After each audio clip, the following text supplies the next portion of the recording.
大家好，我是 Olive Branch Allen. If you're trying to lose fat, but you've never really attempted to do so, or the fear of how much energy and commitment is required to do so, then I have some good news for you.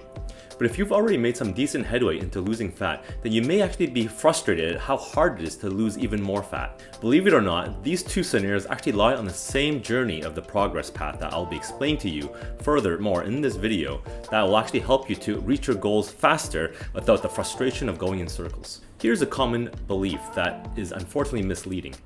When it comes to fat loss, the effort I put in will equal the results I get back. This intuitively might seem right, especially if you try losing some fat.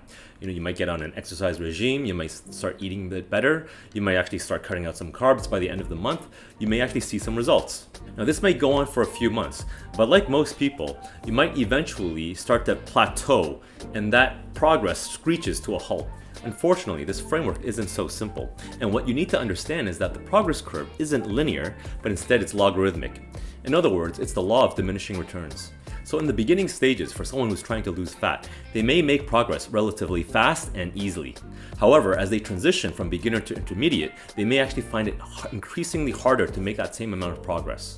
In trying to reach that six-pack ab or that fitness model physique will actually take almost a completely professional approach to one's lifestyle, maximizing their exercise, their sleeping, and their eating regime. This is why you don't see perfectly sculpted bodies everywhere.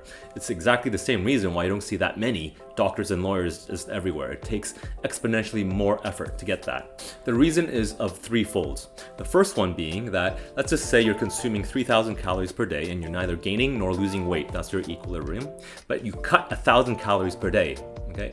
And every day you have a deficit of that 1,000 calories, and so you'll be losing fat day by day until you eventually reach your new equilibrium of 2,000 calories per day, in which case you will have no more deficit and you won't be losing any more fat. Furthermore, as you're losing weight, your metabolism will actually go down as well. Because your body is smaller, you'll be actually burning less calories, and so you'll be burning less fat as the days go by. Secondly, your body actually becomes more efficient at exercise.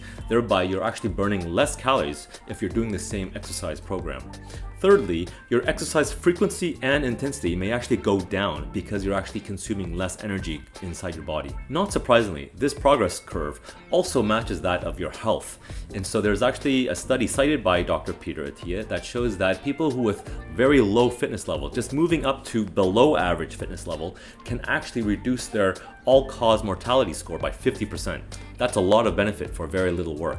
This also explains why everyone talks about that plateau. It's in fact not a plateau, but an ever-decreasing rate of progress as you reach that limit, unless you really increase your effort level. I know this can sound very discouraging, but this is an important point to make. And the point is that you actually have to manage your expectations so that your motivation level actually matches the effort required to achieve those goals. Otherwise, you'll get stuck in that plateau, get frustrated, and give up entirely. In all these years of me being a personal trainer, I've known this to be true. And I always advise my clients of this progress arch so that I can manage their expectations. I've also known this to be true for my own personal journey. When I first started to lift weights or when I come back from a long hiatus, my progress actually comes up very fast. But then I will start to slow down as I get to a more decent fitness level. So in the end, you first have to know what is required for you to achieve your goals, and two, what you're willing to sacrifice to actually get there. I hope this video has shaken you up to get started, because it actually doesn't really take much to reap a lot of rewards early on in your investment. And if you're already on your way, but you're looking to get to the next level of body definition, then be prepared to increase your effort level exponentially. That's it for today. I hope you found that helpful, and as always, please leave any questions or comments below, and I'll see you next time.